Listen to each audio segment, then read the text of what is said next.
Don't trust these guys, Iran. They won't rest till your central bank belongs to them so they can then control the lawmakers. To exist is to resist. Iran has no right to enrich uranium. Iran has absolutely no right to have or possess nuclear technology, weapons, and/or capacity. Iran has every right to have nuclear technology. Stay strong and say no to Zionism. USA and EU aren't serious. Remember 1898 Treaty of Paris? Iran must not bow to any pressure by the hypocrites. History has taught us the danger of doing so long ago. And why is Iran not asking the same P5+1 to do the same to Israel? Just a couple of the comments posted on our Facebook page there. I'll go straight to a guest in Washington, Mr. Lin. Again, the issue of mistrust, as you could see there, was raised. And a lot of people feel that way in Iran when it comes to the talks in the United States.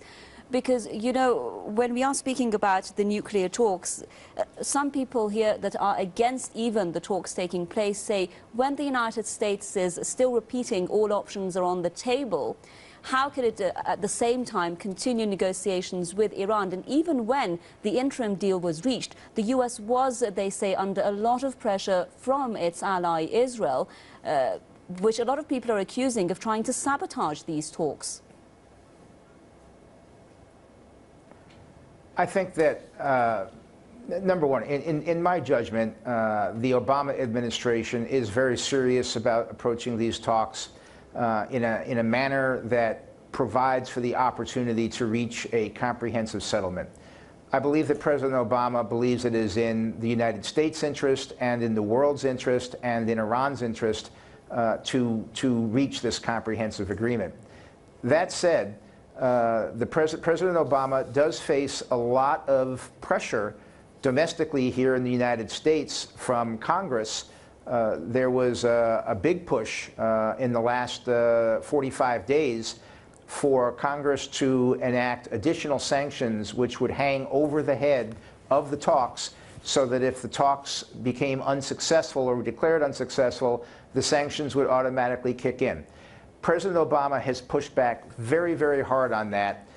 He has flat out told the Congress that if a bill enacting future sanctions reaches his desk, he will veto it. So I think that issue is taken off the table. I think that the Obama administration has indicated they are trying to move forward, and they are trying to do so in good faith, and they're trying to establish the atmosphere, the mood, if you will, that will allow for reaching of a comprehensive agreement.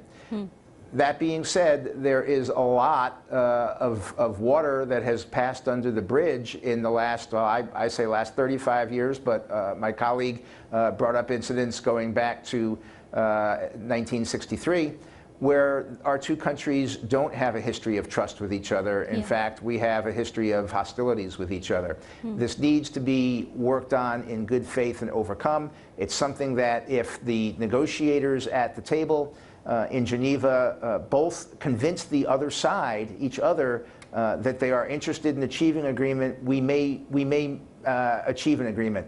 I personally don't think we're going to get there. I think we're going to have very, very slow progress, and at the end of 6 months, I think we're going to need an extension, and even that I have my doubts. But that's my assessment of how this whole process plays out. Well, let's go to Ms. Emadi on this. Ms. Emadi, our guest there says that he thinks the Obama administration is genuinely interested in reaching a final and comprehensive agreement with Iran. But what is a comprehensive agreement in your view? Do you think that a compromise agreement would include, for instance, Iran accepting more inspections of its site and also limiting its program in exchange for sanctions being removed? Or is a compromise more than that? Well, Iran has already accepted more inspections. Iran has already accepted its nuclear energy program to be limited. So Iran is doing everything possible to show to the whole world that it is transparent and it is not after producing nuclear weapons. So a comprehensive deal between Iran and the P5+1, or better to say between Iran and the United States in this nuclear case, is the one that at the end of the day you see all the sanctions are lifted, and Iran, and as Foreign Minister Zarif said, Iran managed to prove that there is nothing to worry about Iran's nuclear program. You see these all options on the table, a question that you put to the guest in Washington. The meaning of these all options on the table is that we are thinking about a military option, we are thinking about attacking Iran. Isn't this incitement to violence? Isn't this incitement to genocide by the United States of America? When President Obama says that if a company anywhere in the world deals with Iran economically, we will come down on them like a ton of bricks. What does that mean? That's not what a president that wants a genuine deal with another country would say about that country. You know, they're threatening everyone. You know, the U.S. has gotten so used to threatening everyone that it is now assassinating people using drones. Yeah. It threatens even private sector companies against dealing with Iran in the business field. So the U.S. is threatening, the U.S. still talking about all options, the military option, attacking Iran.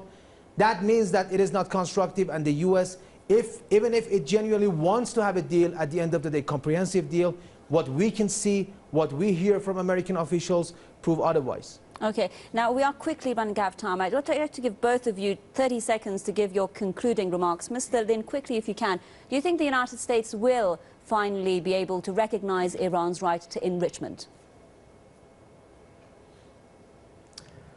That's a very good question. I think that it's established international law that Iran does have the right to enrichment. So it's not a matter of the United States recognizing that as much as it is under what terms and circumstances is Iran going to either continue enrichment with a transparent, open process subject to inspection, or whether Iran will renounce its right to enrichment in return for other benefits to be gained through the negotiating process. The United States clearly hopes it's the latter, but we'll see where it comes out. And Mr. Emad, do you agree with that analysis? Well, quickly? The November 24th deal that was sealed between Iran and the P5+1 clearly mentioned that Iran has the right to enrich uranium, and in the final deal, in the comprehensive deal that the two sides are supposed to reach after 6 months from the start of the implementation of the Geneva deal, it is clearly mentioned that at the end of the day, Iran has the right to enrich uranium.